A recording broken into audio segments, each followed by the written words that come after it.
Hey, what's going on, Luke here, and we're here to preview Game 3 of the 2021 State of Origin series between New South Wales and Queensland. Now, going into the game, obviously, it's 2-0 New South Wales. Absolute domination for the first two games, so it is a dead rubber going into Game 3. However, this is a very, very different Queensland side, even a very different New South Wales side, but I just want to start off the video by just saying I feel like the excitement just isn't quite there, and I think that's partially due to it being a dead rubber. Also due to the fact that all the COVID situation going on in New South Wales and the fact that this was going to be our one home game. Originally, the first game was going to be in Melbourne. Obviously, COVID stopped that from happening. Queensland got the game. In Game 2, Queensland was originally getting the game, and that's where New South Wales wrapped up the series. But Game 3 was going to be the game that all the New South Wales fans were going to gather, and we're going to celebrate the win and hopefully a clean sweep. Instead, it's been moved to the Gold Coast. Originally, it was moved to Newcastle. Now it's been moved to the Gold Coast due to all the COVID outbreaks. So yeah, the excitement has definitely died down a lot.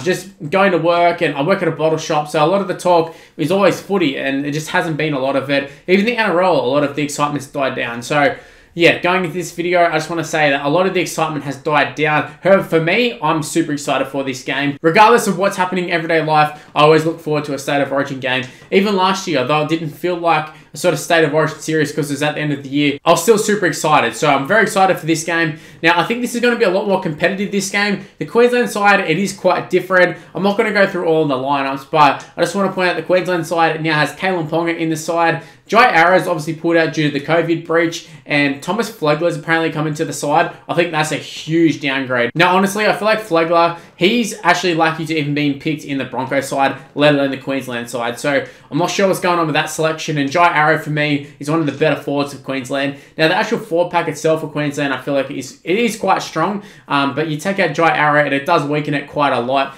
And obviously, it's his own doing. He shouldn't have done it, and he's going to pay for it dearly. But Flegler coming in, surely they had someone better. Originally, I saw that Francis Molo was coming into the side, and then Flegler was going to come in. So, look, I honestly would have went with Francis Molo, but Flegler coming in, I don't agree with it, but it is what it is. Queensland already made a decision. Now, also for Queensland, Kalyn Ponga is back. Huge upgrade to Valentine Holmes, at least in the fullback position. I know Valentine Holmes, fantastic winger. He's a solid fullback, and if you had a gun as Queensland side, you can get away with having a solid fullback. When Darius Boyd played for Queensland at fullback, I feel like that was kind of similar. Like, it was a solid player. He's not someone like who's just going to, step players and beat them left, right, and centre or power his way over. He's just a good, solid fullback. Whereas Valentine Holmes, he's kind of like that. But Kalyn Ponga, he's just got that X factor about him, and he's definitely going to be causing a few headaches for New South Wales. So I think that's a huge upgrade. I think Ben Hunt starting at the 9 is going to be a huge upgrade too. I know they went with Andrew McCulley for Game 2, and I feel like they were marginally better, but at the same time, I feel like he didn't offer a lot. And I think it really showed the lack of depth Queensland had. But yeah, Ben Hunt coming off the bench in Game 2, I thought that was the best they looked when Ben Hunt was on the field. I thought he was their most dangerous player in general in terms of the halves, in terms of hooker, just in terms of the spine.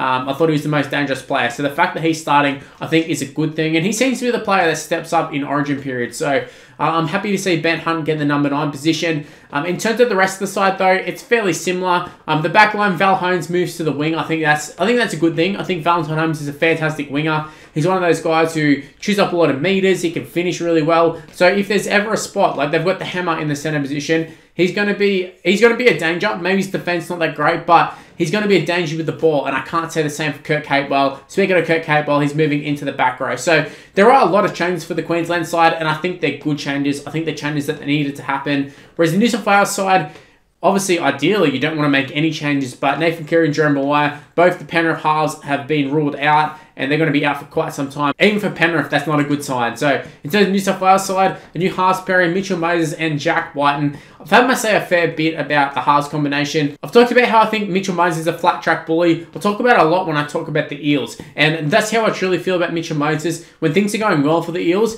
he can absolutely score a couple of tries, a good goal kicker, good kicking game. Like, he will put the sword in. He definitely can put the sword in. But in terms of getting them in a position to win against these real top sides, he's not real good at it. However, I think realistically, you look at the Queensland side and you look at position New South Wales in 2-0, it's a dead rubber. I feel like if there was ever going to be a time for Mitchell Moses to play and play well, I think now's the time. There's no real pressure. The series is already wrapped up. He can come in, he can play his natural game, and as a flat track bully, what other side would you want to do this bullying than this Queensland side? They're a side that has been destroyed in the first 2 games. You've got Tom Trbojevic and Latrell Mitchell to your left and right. You've got all these great players around you. I feel like this is a game that Mitchell Moses can really take advantage of, and And I think in terms of his actual NRL contract and just his NRL career, I think this is going to be huge for him. I think this is going to be a great confidence booster. Now, I don't think we'll ever see this halves combination ever again. Jack Wighton and Mitchell Moses, I really don't see this happening again. However, it is a very interesting halves combination. It's two guys who you would consider more attacking sort of halves.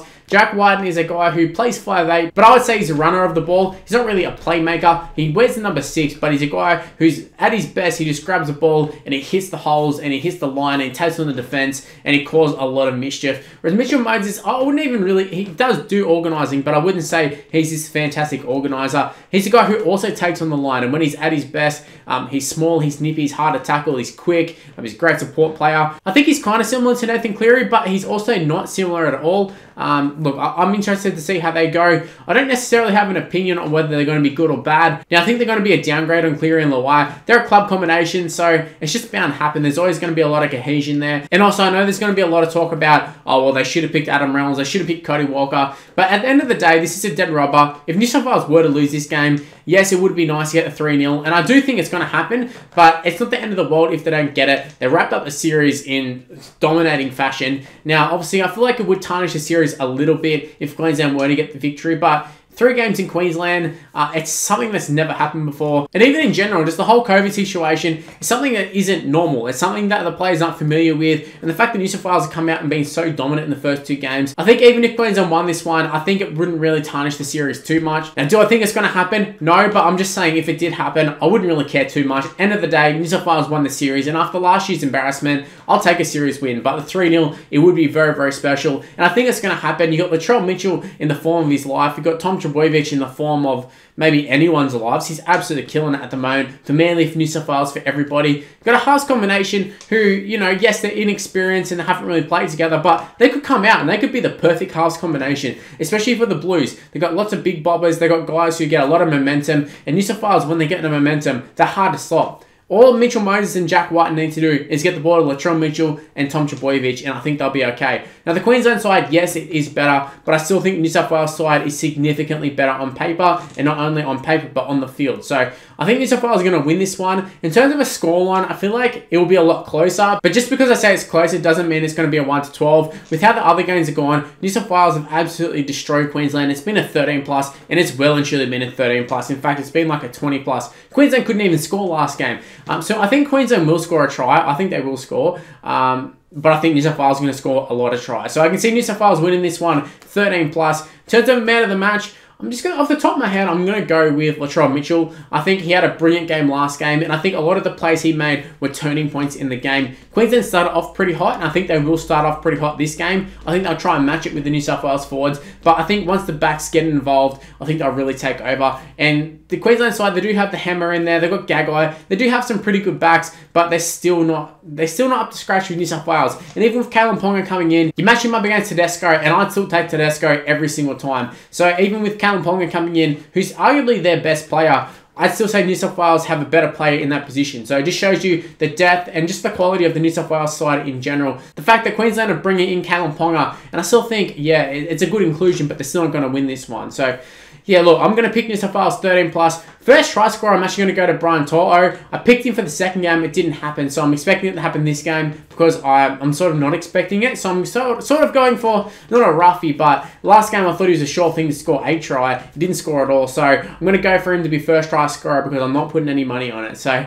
that just seems to be how it goes. But yeah, look, New South Wales, I'm expecting them to win 13+. I think it's going to be a way more competitive game in front of a Queensland crowd, in front of a Gold Coast crowd, but New South Wales, they should get the job done. And I know that if New South Wales don't get the job done, a lot of the talk's going to be about the halves, and I think that probably is the case. Like, if they don't win, I think it's because the halves didn't manage the game. You go from having Nathan Cleary in the form of his life, the best player in the comp, you could argue. Well, he's definitely the best halfback in the comp. You've got arguably the best 5'8" in the comp as well. I know Cameron Munce is there, but his form hasn't really been there in 2021, whereas Jerome Lyon's been absolutely killing it. So you lose your 2 halves players, you still got your fullback, still get your number 9, but just losing your 6 and 7 is so hard to replace. But I think Mitchell Moses, I think he'll be okay. I think Jack Wighton, he's shown in the past, he's been able to step up in grand finals and other big games. So I think he'll be totally fine. I think the rest of the team will be fine. I think New South Wales is going to win this one 13 plus. Leave in the comment section below, what are your thoughts of the game? Who do you think is going to win? Who's your first try scorer? Who's even your last try scorer? Who do you think is going to win? What's the scoreline? Leave in the comment section below.